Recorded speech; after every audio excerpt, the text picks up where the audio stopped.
ఆనాడు ఇందిరమ్మ శక్తి, ఆ తర్వాత ఎన్టీఆర్ యుక్తి, ఈ రోజు మీ రేవంత్ అన్న స్ఫూర్తిగా తీసుకొని తప్పకుండా ఆడబిడ్డల్ని కోటీశ్వరులుగా మార్చి కోటి మందిని అభివృద్ధి పదం వైపు నడిపించి తెలంగాణను $1 ట్రిలియన్ ఎకానమీ చేస్తాం. ఇదే కాదు, హైటెక్ సిటీ పక్కన మీరు చేసే ఉత్పత్తి, హైటెక్ సిటీ పక్కన విప్రో, ఇన్ఫోసిస్ లాంటి దిగ్గజాలైన కంపెనీలు, కార్పొరేట్ కంపెనీలతో పోటీ పడే విధంగా 100 కోట్ల రూపాయల భూమి శిల్పారామం పక్కన 150 షాప్స్ తోని మీకు అందించడం జరిగింది.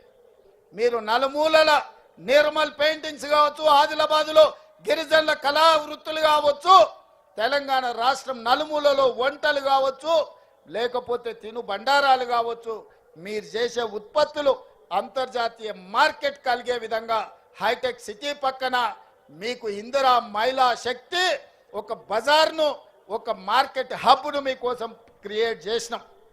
అక్కడ మీ ఉత్పత్తులను పెట్టండి, కార్పొరేట్ కంపెనీలతో పోటీ పడండి. 100% అన్ని రకాలుగా మేము అండగా ఉంటాం.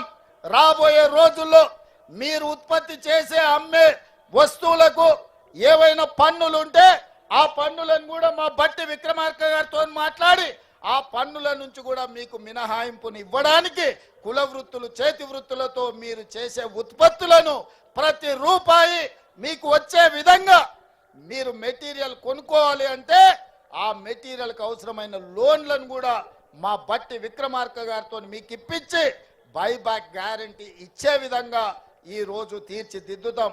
అదే విధంగా రెసిడెన్షియల్ స్కూల్స్, రెసిడెన్షియల్ కాలేజీలో ఆడబిడ్డలు చదువుకుంటున్నారు, వాళ్ళకి ప్రోటీన్ ఫుడ్ లేదు. మీరు ఉత్పత్తి చేసిన ఏ మండలంలో ఆ మండలంలో హాస్టళ్ళకి సరఫరా చేసే విధంగా మీ పిల్లలకు మంచి భోజనం, మంచి ఉత్పత్తులు అందించే విధంగా భవిష్యత్తులో నిర్ణయం తీసుకోబోతున్నాం. వాటి మీద కూడా చీఫ్ సెక్రటరీ గారికి సూచన చేస్తున్నా, అదే విధంగా సిఓ గారికి సూచన చేస్తున్నా. మీరు సమీక్షించి మీరు విధానం తయారు చేసి నా దగ్గరికి తీసుకురండి, వాటన్నిటికి కూడా అనుమతిస్తా. మరి ఈరోజు ఇంత ఆలస్యమైన, ఇంత చీకటైన మారుమూల ప్రాంతాల నుంచి వచ్చిన మా ఆడబిడ్డలు ఇంత ఓపికగా కూర్చొని ఈ ఆలోచనలు పంచుకొని సంఘాలను ముందుకు తీసుకెళ్ళండి, సమావేశాలు పెట్టండి, మీ స్వేచ్ఛను ఉపయోగించుకోండి, మీరు స్వయం సాధారికతను సాధించండి, ఈ తెలంగాణ రాష్ట్రాన్ని అభివృద్ధి పదం వైపు నడిపించండి. అన్ని రకాలుగా మీకు అండగా ఉండే బాధ్యత నాది.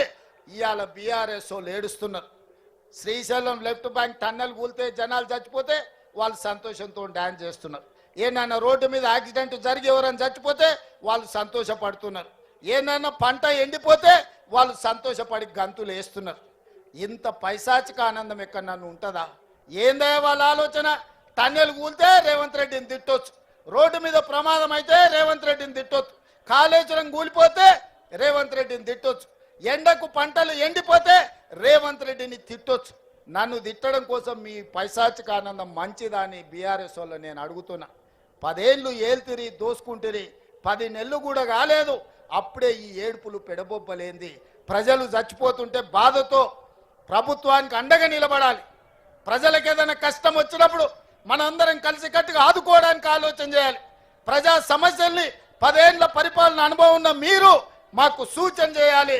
ఈరోజు నీళ్ళ సమస్య వచ్చినా, కరెంటు సమస్య వచ్చినా, ప్రాజెక్టుల ప్రమాదం వచ్చినా మీ అనుభవాన్ని ఉపయోగించి ప్రభుత్వానికి సూచన చేయాలి తప్ప మీ పైశాచిక ఆనందం తెలంగాణ రాష్ట్రానికి మంచిది కాదు. పైశాచిక ఆనందం పొందినోడు ఎవడు, బాగుపడ్డోడు ఎప్పుడు చరిత్రలో చూడలే. పురాణాల నుంచి నిన్న మొన్నటి ఎన్నికల వరకు ఈ పైశాచిక ఆనందం ఉన్నోళ్ళు బాగుపడ్డది సంగతే లేదు. అందుకే మీ ఏడుపు ఆపండి, అభివృద్ధిలో భాగస్వాములు కాండి. ఈరోజు జరుగుతున్న కులగణనలో మీ పేర్లు నమోదు చేసుకోండి.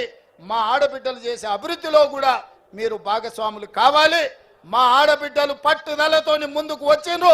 ఆడబిడ్డలకు అండగా నిలబడే బాధ్యత ఈ ప్రభుత్వం తీసుకుంటుంది. 1 కోటి మందిని కోటీశ్వరులను చేసే వరకు ఈ ప్రభుత్వం విశ్రమించదు. ఆడబిడ్డలారా, అక్కలారా, పెద్దమ్మలారా, చెల్లెల్లారా, మిమ్మల్ని అడుగుతున్నా, 1 కోటి మందిని కోటీశ్వరులను చేద్దామా? చేద్దామా? చేద్దామా? 1 కోటి మందిని కోటీశ్వరులను చేద్దామా? చేద్దామన్న వాళ్ళందరూ చేయి పైకెత్తండి, వెనకాల ఉన్న వాళ్ళు కూడా ఎత్తండి. అందరు ఎత్తండి. జై ఇందిరమ్మ, గట్టిగా జై ఇందిరమ్మ, జై ఇందిరమ్మ. ధన్యవాద సోదరి మండలారా. మీరందరూ ఎదురు చూస్తున్నా